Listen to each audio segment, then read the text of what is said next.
Hi hello வணக்கம். இது உங்கள் சிவி ஜோன். ஸோ எல்லாரும் எப்படி இருக்கீங்க? இன்னைக்கு பார்த்தீங்கன்னா நம்ம கமல்ஹாசன் அவர்கள் எபிசோட் சூப்பராக போச்சு. அதில் பார்த்தீங்கன்னா நம்ம விக்ரம், சரவண விக்ரம், டைட்டில் வின்னர் என்று செல்லமாக அழைக்கப்பட்ட சரவண விக்ரம் எவிக்ட் ஆனார். காரணம், அவருக்கு ஓட்டு வரல. அதான் ஃபஸ்ட்டு ரீசன். அதுக்கப்புறம் ஏன் ஓட்டு வரல அப்படின்னு கேட்டிங்கன்னா, புள்ளி கேங்கில் வந்து செட்டில் ஆகிட்டாப்புல, நல்லா ஹாயாக வந்துட்டு ஜாலியாக இருந்தாப்புல. அவங்க வந்து இவர் வந்து ஒரு சர்வெண்ட் மாதிரி யூஸ் பண்ணிட்டு இருந்தாங்க. இவர் கேமை தொலைச்சிட்டு அங்கே வந்துட்டு அவரையும் தொலைச்சிட்டு அந்த ரெண்டு பேருக்கு வந்து ஒரு சேவகர், அதாவது ஒரு பணி செய்யக்கூடிய ஒரு வேலையை வந்து செஞ்சுட்டு இருந்தாப்புல. அந்த வேலையை விட்டுட்டு கேமை ஒழுங்காக விளையாண்டுட்டு இருந்தார். அவருக்கு ஓட்டு வந்திருக்கும். அவரும் எவிக்ஷன் ஆகாமல் இருந்திருக்கலாம். பட் என்ன பண்ணுறது, ஆக மொத்தத்தில் எவிக்ட் ஆகிட்டாப்புல. ஆனால் எவிக்ட் ஆகும்போது அந்த கார்டை காமிக்கும்போது அவர் செம்ம ஷாக்காக வராரு. இந்த பக்கம் மாயாவுக்கு உள்ளுக்குள்ள அவ்வளோ ஆனந்தம். அந்த மூஞ்சியில் பார்த்து இப்போ எங்கே உங்கள் மூஞ்சி வச்சுப்பீங்கன்னு சொன்னாங்க பாருங்கள். அந்த விஷயங்கள் அப்படியே நல்லா பக்காவாக தெரியுது. அவ்வளோ கேவலம்.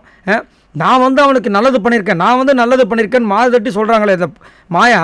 ஏன் அப்போ அதே விதத்தை உங்கள் மனசுக்குள்ளே எந்த கெட்ட எண்ணமும் நம்ம விக்ரமில் இல்லை அப்படின்னா போய் நீங்கள் வந்து ஹக் பண்ணியிருக்கலாமே. கடைசியாக வெளியே போகிறாரே, நம்ம கூட இவ்வளோ நாள் விசுவாசமாக ஃப்ரெண்டாக பழகினாரே, ஏன் பூர்ணிமாவுக்கு இருக்கிற அந்த அறிவு உங்களுக்கு இல்லையா?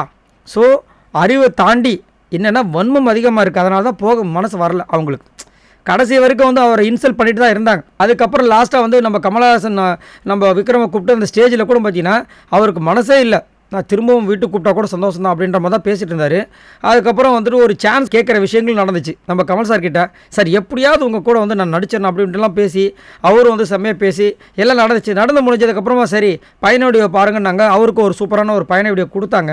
அந்த பயண வீடியோவில் இவரும் மாயாவும் பூர்ணிமாவும் சேர்ந்து பேசி கலகலன்னு சிரித்த விஷயங்கள் எதுவுமே வரல. அங்கே காமிச்ச விஷயங்கள் நீங்கள் எதுக்காக இப்போ வெளியே போகிறீங்க தெரியுமா, அர்ச்சனா கூட தேவையில்லாமல் சண்டை போட்டது தான் அப்படின்ற மாதிரி அங்கே வந்து காமிச்சாங்க. அதை வந்து அவர் பார்த்துட்டு அவரே சொல்லிட்டார், நான் வந்துட்டு அர்ச்சனா கிட்ட மட்டும் தான் நிறைய சண்டை போட்டிருக்கேன் போல இருக்குது, மேபி மற்றவங்க கிட்ட சண்டை போட்டிருந்தா இன்னும் நான் இருந்திருக்கலாம் போல இருக்குது அப்படின்ற மாதிரி கடைசியாக ஒரு பொண்ணான மொழிகளை வந்துட்டு பேசியிருந்தார். அதை மாயாக்கிட்டே பூர்ணிமாக்கிட்டே பண்ணியிருந்தால் வேறு லெவலில் வெறுத்தரமாக இருந்திருக்கும். எல்லாத்தையும் முடிச்சுட்டு கை கொடுத்துட்டு ஸ்ட்ரெயிட்டாக அண்ணா என்ன பண்ணுறப்பல வீட்டுக்கு போக ஆரம்பிச்சிட்டார். எது பிக் பாஸ் வீட்டுக்குள்ளே. அப்புறமா தான் அவர் மறந்துட்டு திரும்ப இந்த பக்கம் ரிட்டர்ன் அடிக்கிறார்.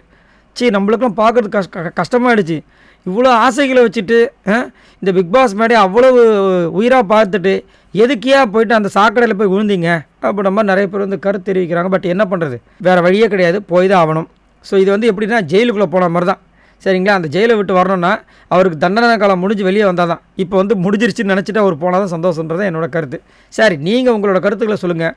அது மட்டும் இல்லாமல் விக்ரம் மனசே இல்லாமல் வெளியே போகும்போது உங்களுக்கு எப்படி இருந்துச்சு? கருத்துக்களை சொல்லுங்கள். பாய் நண்பர்களே.